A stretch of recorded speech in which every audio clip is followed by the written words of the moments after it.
The Columbia River is called in Sinixt Shwan-Etk-Qwa. It actually identifies us and where we're from and why we're here. That's what created us.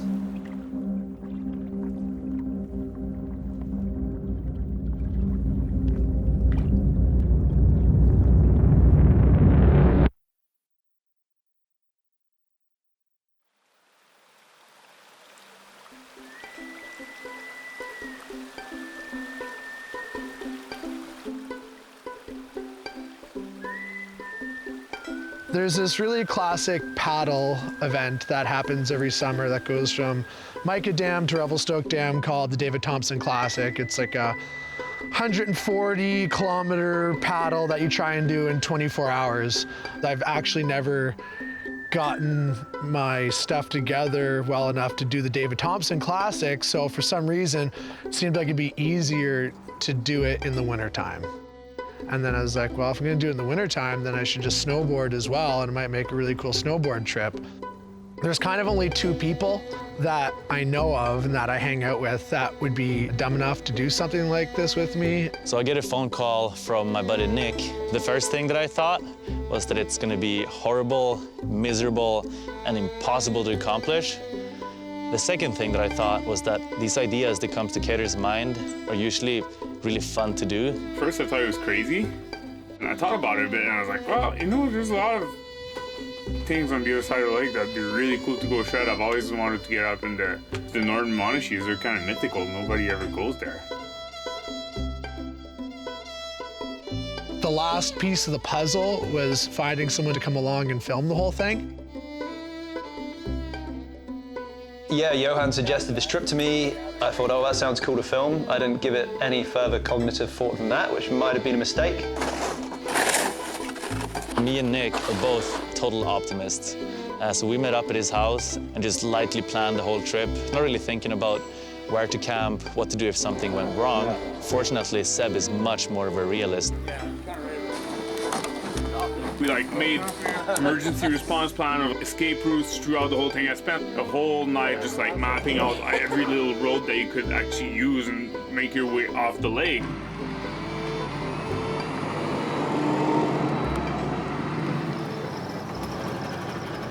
David Thompson was recognized as the first European explorer in this region. He was born in England and came to Canada in 1784, and he was trained as a surveyor. He left the Hudson's Bay to work for the Northwest Trading Company, and they were wanting to do some exploration in the West and started to explore the Columbia and Kootenay River systems in the early 1800s. Thompson and his party navigated the entire Columbia River, and by 1811, he'd completed his survey of the entire river.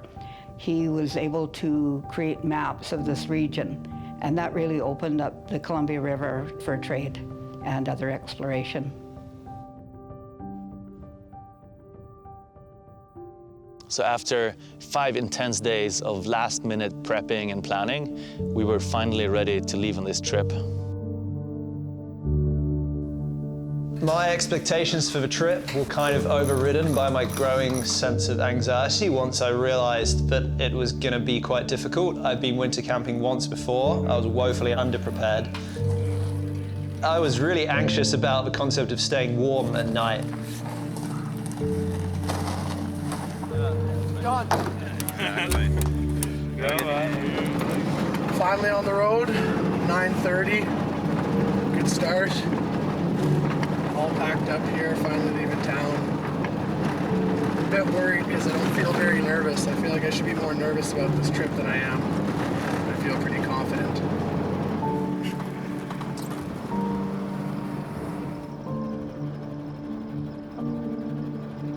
Just allow us to start thinking about what we're doing, I think. Paddle in the middle. That's the spot that we want to go to there, those burns up there. Ernie, come on. Go. You want to play?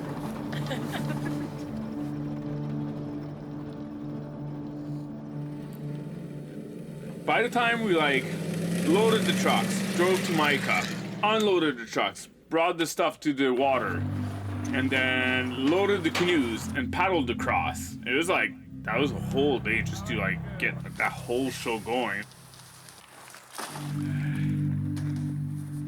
Walking up and down this one. What else do we have that's small that'll fit in here?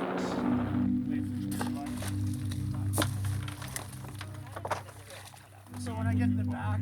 I grew up in the East Coast. I grew up rowing, sailing, canoeing. So I have experience. I just assumed everybody else had experience. Yeah, more left. Ben and I hopped in a canoe and we started paddling and like we're trying to correct the canoe, but we're pretty much just going in a circle. It was like, what are we doing wrong? I don't even know what we're doing.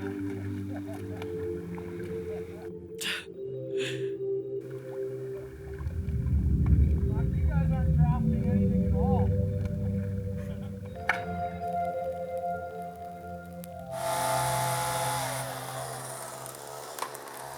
So the first camp was so cozy and comfortable that it gave us a false sense of security that this trip was going to be easy to do.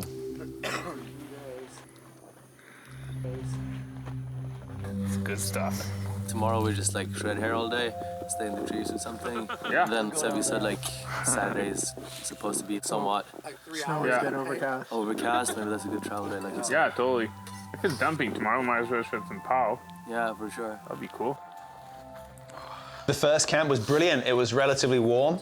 Just instantly, once we got on the trip, I had that feeling that I really wanted to have of just being cut away from unnecessary distractions that waste so much of our time in life. And just be a part of your surroundings instead of be glued to your phone. It's a good thing those cameras won't capture the smell that comes out of those sleeping bags.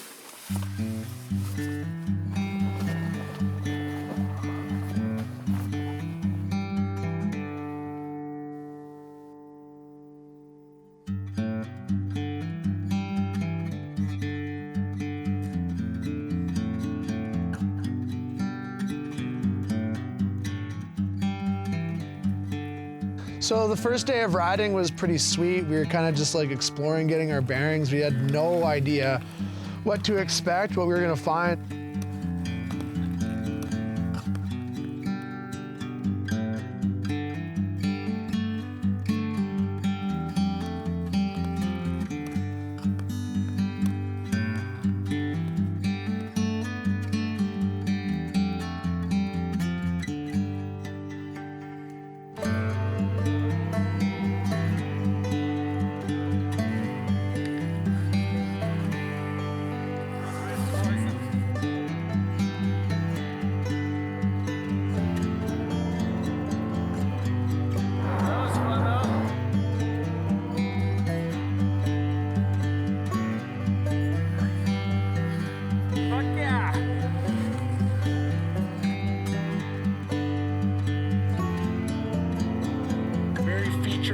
Around here.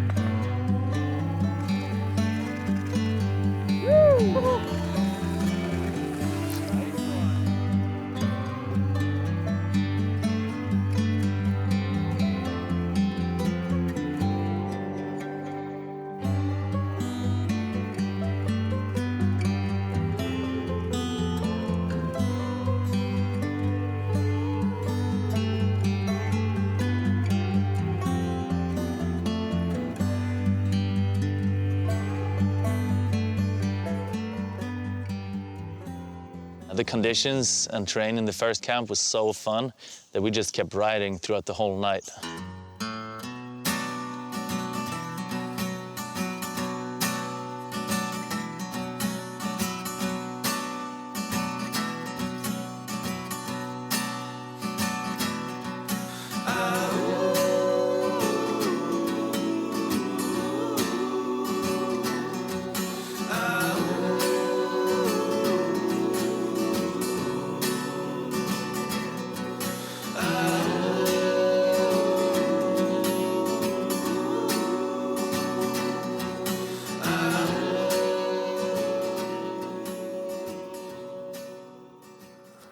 Yeah, and Saturday night is gonna start cooling down.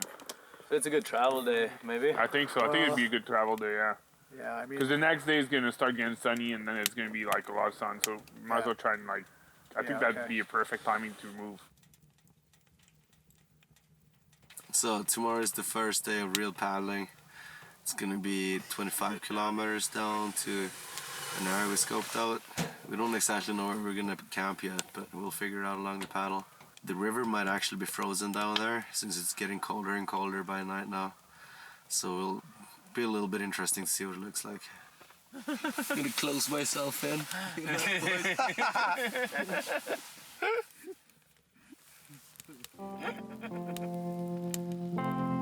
Before European settlement and exploration, there were indigenous people living along the Columbia River.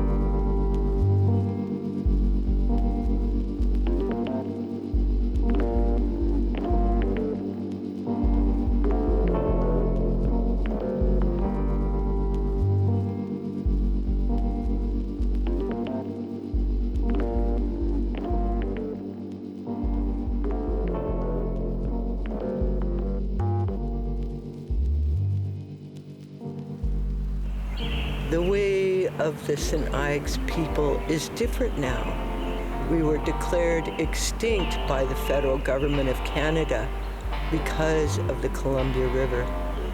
Canada and the US were going to sign the Columbia River Treaty, and just before signing, Canada declared the Sinixt extinct. We have to stand up for our existence, for our recognition. We have to stand up for this land. Canada did not want to mitigate any of the losses that the Sinixt people suffered. So they used the Indian Act to dismiss us as a people and to eradicate us from this landscape by a false declared extinction of the Sinixt people. So you're talking to an apparition here.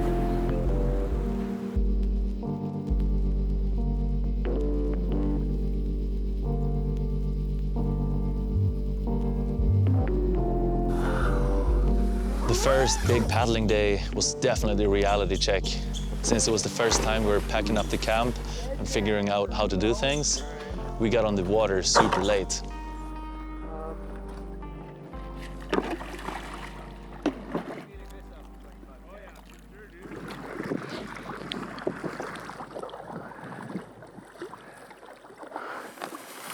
Might have underestimated the cold a little bit. Are you warm, Ben? I can't feel my feet, but that's okay. Yeah. Look at Seb. Look like a Michelin man. Oh, yeah. We thought that 25 kilometers of paddling wasn't going to be hard at all, so we took a super casual approach. So this is how I might do the rest of this trip. I'm just gonna kick my feet up like this and let Kater over there paddle.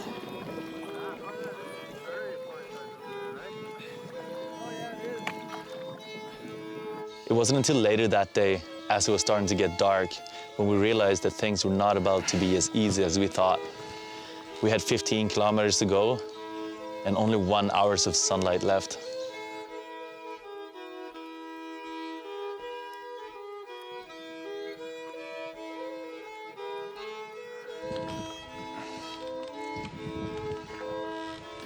Paddling around in the pitch black, trying to figure out where we're gonna camp.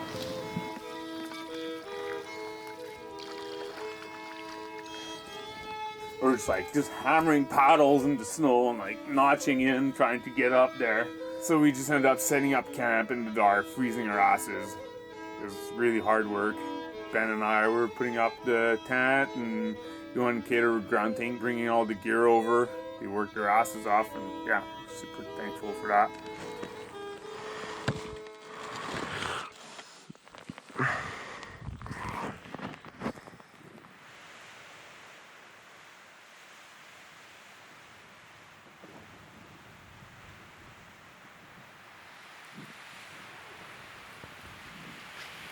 What's going on in there? What are you doing? Just getting her nice and warm for later. The smokehouse, that's what we call this now, the smokehouse. Big Louie's barbecue. So base camp 2 where things really started to get interesting. The temperature dropped a lot, the wind increased a lot. Suddenly just going out of the tent to check on how our food was doing was a big deal. Revelstoke's been issued a wind warning for tonight, 90k an hour north gust. Yeah, hopefully we don't get blown out with that. We're at the second camp spot. Yesterday we did the 25 kilometer, the first big paddle. Yeah. Got here a little late in the dark, but we managed to set up camp, but unfortunately the storm is still raging, so it's pretty cold out there. We're still in the tent, obviously, trying to get up enough energy to go get firewood because we're running dangerously low.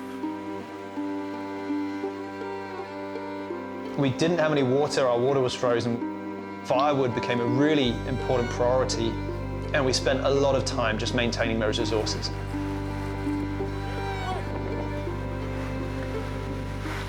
Also at that point, there was a lot of wind. Good day to be alive. The river was pretty rowdy, so leaving wasn't actually that much of an option at that point. It's just past 2 o'clock. We tried to get water. I walked to a creek that was way out there. Turns out that it's a lot longer than I thought. We turned back halfway, and that was probably a half-hour walking. We bailed on that. We're gonna boil some water for this. Yeah, melted some snow. Yeah, we'll get some water. Almost one bucket. Got the forecast here. Monday to Thursday is going to be a high pressure. Seems like it's going to be clear skies. Minus 30. Potential for high outflow winds in the valley. I hope we're not going to have too long because we need to canoe somewhere. I really hope that outflow wind dies out because we're going to have a cold time down here. It was so cold that our bodies were barely functioning. I mean, our skins wasn't sticking to the split boards, and Seb was getting frostbite on his toes.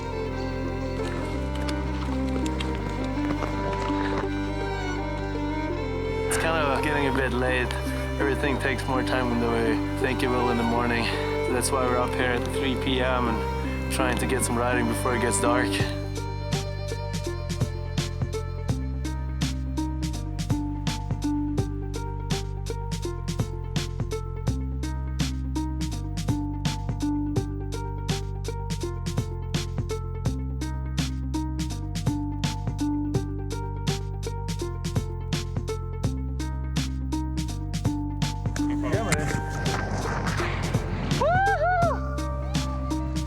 I wish we could keep riding this pillow line all the way down.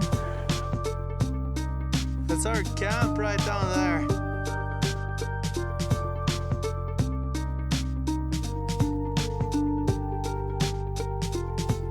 Holy fuck, that was fun, man.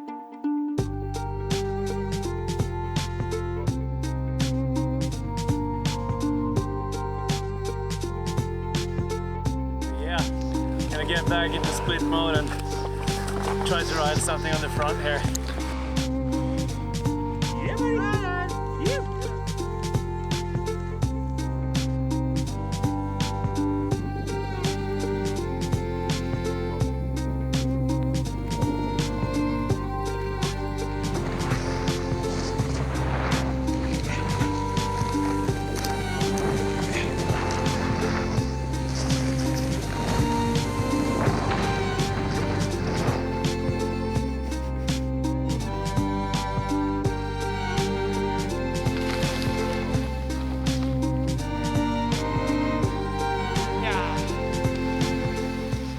Our tent with the wood stove was bulky and added some extra weight to the canoes, but without it, we wouldn't have been able to survive there. We developed some good systems for feeding ourselves, feeding each other, spilling water over each other, melting each other's gloves on the fire, you know, survival stuff. We had these lofty ambitions of going up into the Alpine. It just took us forever to get up. We spent 3 days breaking trail essentially to get up there. Imagine just pushing for 3 days through the subalpine, then as soon as you get up into the Alpine, you realize just how cold it's been that whole time and how windy it is and how garbage the snow is. Everything was wind hammered. Seb is doing a stability test before we ride these lines to see if it's safe to drop in where we are. And then we're like ready to drop on the cool lines that we're really stoked on. Every single camera battery that we could have had just died all at the same time. It was just like way too cold. It's probably minus 35. I think this was probably the coldest snap Revelstoke's seen in like a long, long time.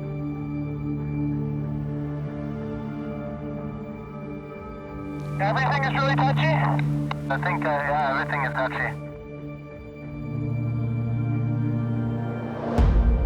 Little slide. Yeah, little slide happened there.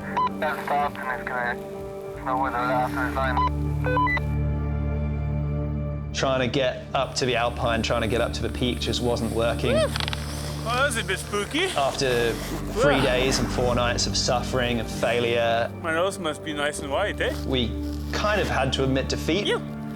It was a lot of work for very little payoff. Tried. We did. Now my toes are cold. I want to go home. Yeah. Moral of the story, don't get up early and try hard. Okay, documentary film is over for now. Now we're gonna go home. See you in the tent. Yeah, Camp 2. Good times, and the worst was still to come. The first major dam on the Columbia River was the Grand Coulee Dam, which was constructed south of the border in Washington State. It was completed in the 1940s, and that dam stopped the salmon run on the Columbia River. It was a major blow to all of the indigenous people who relied on the salmon.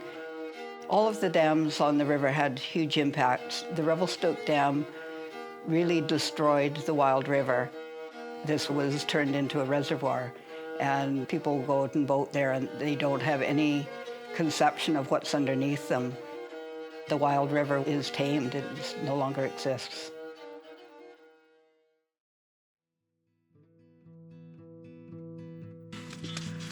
Cool. It's about 5 o'clock in the morning. Here's the snooze. We all knew that that was going to be the biggest paddle we had ahead of us. Minus 15, that's gonna be warm, boys. Almost there, bud. At that point, we were halfway through the trip. We were drained. We had used up so much energy. Now we're about to launch these canoes down here over that ice that I just chopped up. That's the way we're gonna go for the 5 kilometers to down a loop, basically putting all our hopes in to be able to make it. So it was Nick and Seb in one canoe, and me and Ben in the other canoe.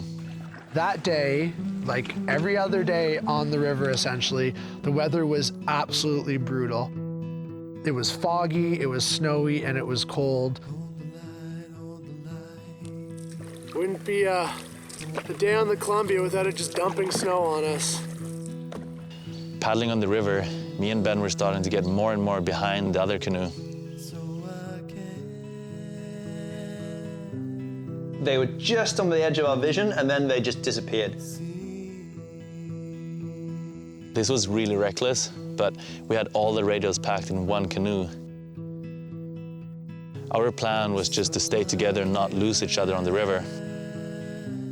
Honestly, it was so goddamn cold that we couldn't really stop. And so at one point, me and Seb pulled over to the side of the river to rest because we were ahead of Ben and Johan, and we thought we'd wait for them. And we waited, and we waited, and eventually me and Seb came to the conclusion that something happened to Ben and Johan. We turned around and we paddled back up the river for at least an hour, maybe more. We paddled up the river looking for them. So 1 hour passed, 2 hours passed, 3 hours passed, and we had seen no signs of the other canoe. So me and Ben decided to pull off to the side of the river just to have something to eat and to warm up. That's when Ben in the front of the canoe just pulls off his glove, and I can just hear him starting to panic. Just had to stop paddling at 25K today. Ben got frostbite on his fingers. They're all white. His hand is completely white. He can't feel or move his fingers. As it turns out, I've got a fairly legit case of frostbite. I mean, what do? We're in the middle of nowhere with no cell reception, no radios. I do have an inReach, so I could call for help from search and rescue. We took 1 hour for Ben just to warm up his hand and make sure it's okay. A bit scary, to be honest. Yeah. Oh, there we go, she's moving again now. He can move his fingers. Yeah. And I got that warm, burning feeling through my hands, but it was incredible because I knew I had feeling in my hands again and they were going to be okay. We didn't want to call for help and get rescued because what if Nick and Seb were in trouble further down the river? My frostbite has subsided. I can actually move my hand, which is pretty sweet, but not well enough to keep paddling, so Johan's doing all the paddling. We're a bit behind schedule, but hoping to still make it to Downie Loop. For that reason, we're a lot slower now. It was getting late. It was starting to get dark and about 25 kilometers left to get to Downie Loop. We paddled most of that trip not knowing if we were going to see those two again. And then we hear this cheer. It took me about a minute to realize, oh no, it's Khattar and Seb. Like, holy shit, they're behind us. We just saw them far away. We're just all shouting at each other. We're so happy to see each other. They have no idea. They just thought that we abandoned them or that we lost them or they didn't know what was going on. We didn't know either. We're all like probably kind of pissed off at each other, but at the same time, so happy to see each other. Somehow they had passed us. Like when we pulled over to the side of the river, it was really foggy, and even though the river was really narrow at that point. So suddenly, all of our feelings of being angry and frustrated just turns to straight happiness that our friends are alive and that we're united on the river again. Yeah, it would be cool if we had the time to just... So once again, we're arriving in the dark, completely exhausted. From that sense of panic, also being able to carry on and make it through that day felt like a huge relief and accomplishment. Oh, girl.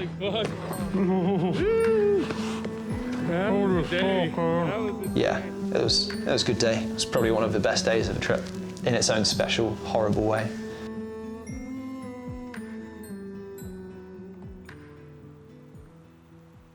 We are responsible for everything that's here. On the ground, coming out of the ground, under the ground, in the air. Yeah, that might be your fishing spot right now. But if a bear comes, you move off. That was that being's place first. And so stand up for your land. Stand up for your water. Take care of the things that you yourself enjoy. Living in a place where there's clean air, living in a place where there's good water. Lots of people on the planet don't have that. We're very privileged, very, very privileged. And we have to accept some responsibility for the privilege that we experience.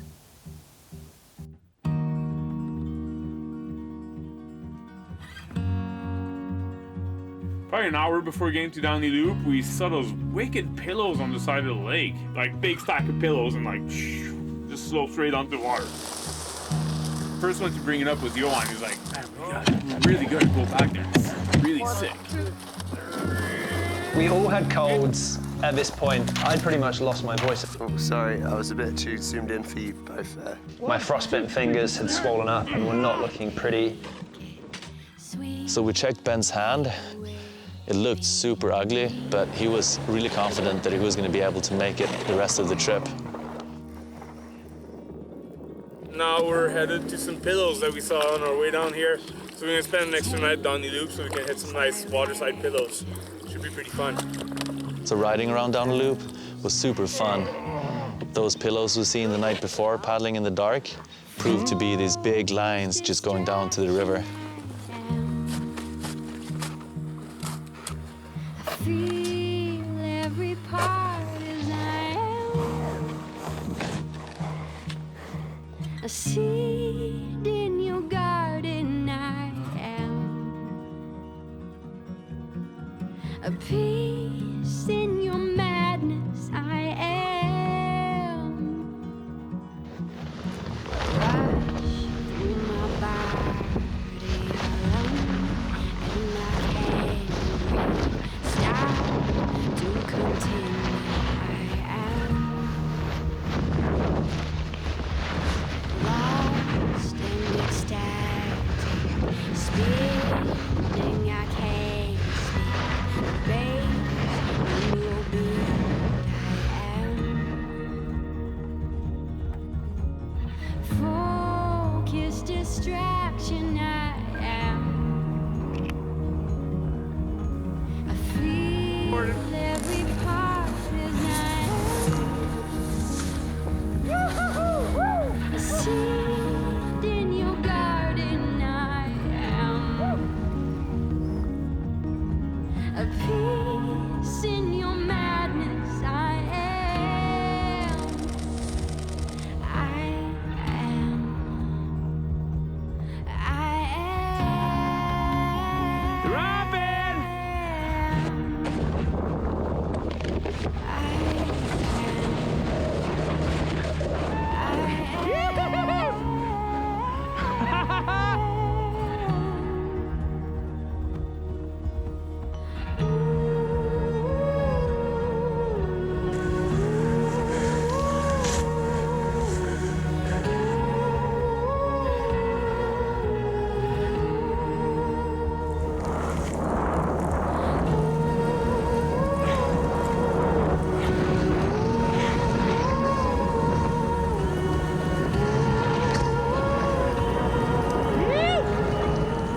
Pillows! Fucking wet pillows! Yeah! Yeah!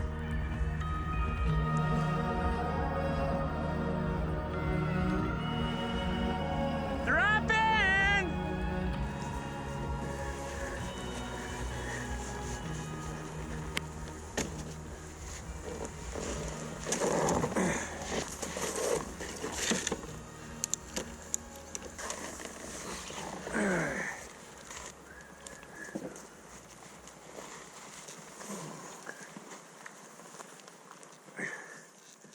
It's like 5:30 in the afternoon and I'm fucking ready to go to bed, man.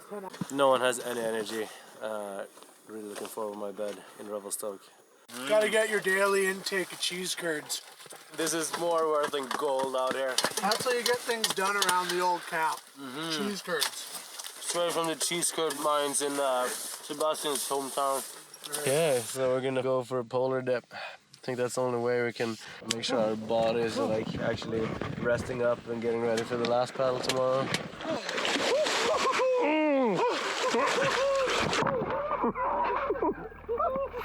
Oh, wanna go for one more? I'm actually like... I actually feel great right now. This particular piece of property was originally granted in 1864 to George Laforme, and he ran the pack train up to French Creek during the gold rush in 1864. It lasted about 2.5 years. There was paddle wheels. They actually came up from Revelstoke through the canyon where the dam is now, and that's as far as they could come was the mouth of Downie. The Columbia itself here was one of the wider points, and it was very glacial silty, like it was really greeny.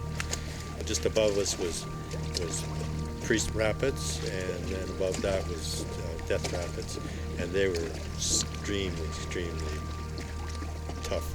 Death Rapids, it was maybe 75 feet across, and it was probably a couple hundred feet deep of water. And you'd see a full-size log come down there, and there were big whirlpools, and they would just stand up and disappear.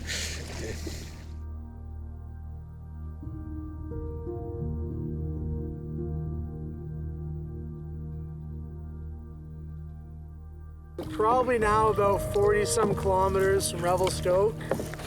Just left Downie Loop. It's a bit of a struggle to get the boats launched. 1, 2, 3.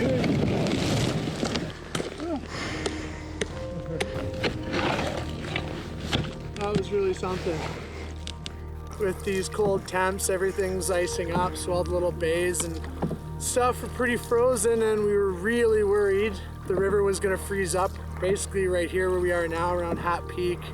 But as you can see, the weather is nice today, finally, the first day of the trip where it's actually pleasurable to be outside, and we're ice-free. So, you know, it's been a really difficult trip, but today is actually pretty good. So leaving down the loop, we roughly had 55 kilometers of paddling left to do. We did that in 2 days. We had totally ditched the idea of doing more snowboarding because our only focus was get back to Revelstoke without burning ourselves out anymore. There's certain things you can't control. We're just so used to it in our modern, privileged, normal lives, just to have whatever we want and do whatever we want whenever we want.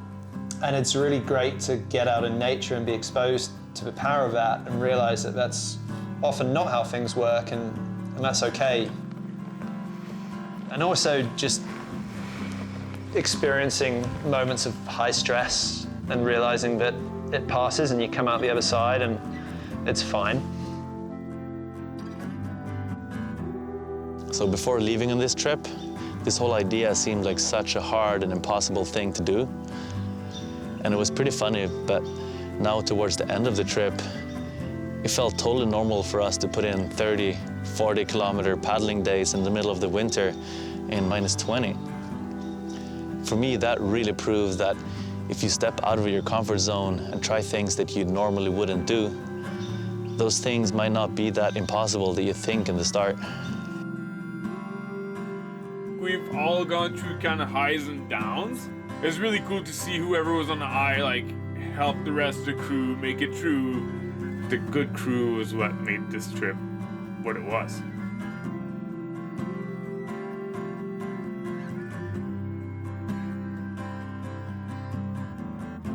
We want people to go and enjoy and be happy with the land, do what makes them good, snowboard, canoe, ski, do all of those things.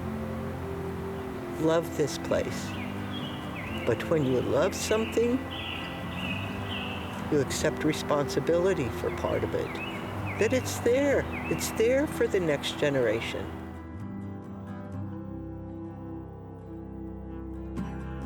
So all of this development and all of these things, the best thing we as human beings can tell ourselves right now is no. Do we need another mine? No. Do we need another pipeline? No. This good water, this good land, this beautiful place needs to be preserved because so much of it has been destroyed.